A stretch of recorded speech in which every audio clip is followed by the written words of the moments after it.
রেসিপিটা দেখে তোমরা এতক্ষণে নিশ্চয়ই বুঝতে পেরে গেছো। আজ আমি বানাবো মুরগির মাংস। চলো এবার বানানো যাক।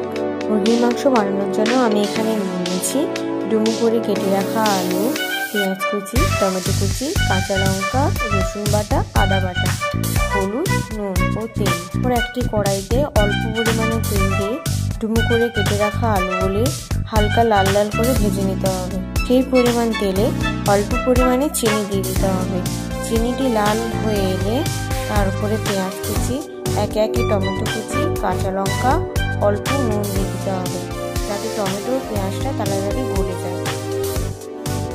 আমি এখানে সম্পূর্ণ রান্নাটি কাঁচা লঙ্কায় করছি।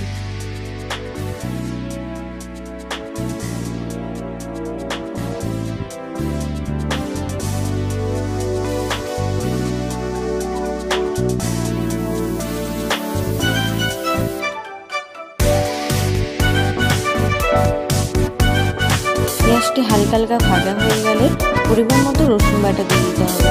রসুন বাটাটি হালকা হালকা ভাজা হয়ে এলে তার উপরে পরিমাণ মতো হলুদ গুঁড়ো দিয়ে দিতে হবে। হলুদ গুঁড়ো দিয়ে কিছুক্ষণ নাড়ার পরে আদা বাটাটি দিয়ে ভালো করে মশলাটা কষিয়ে নিতে হবে।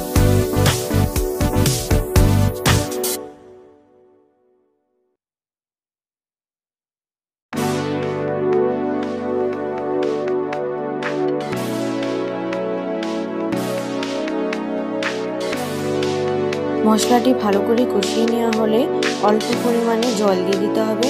জল দেওয়ার পরে আবার মশলাটি ভালো করে কষিয়ে নিতে হবে।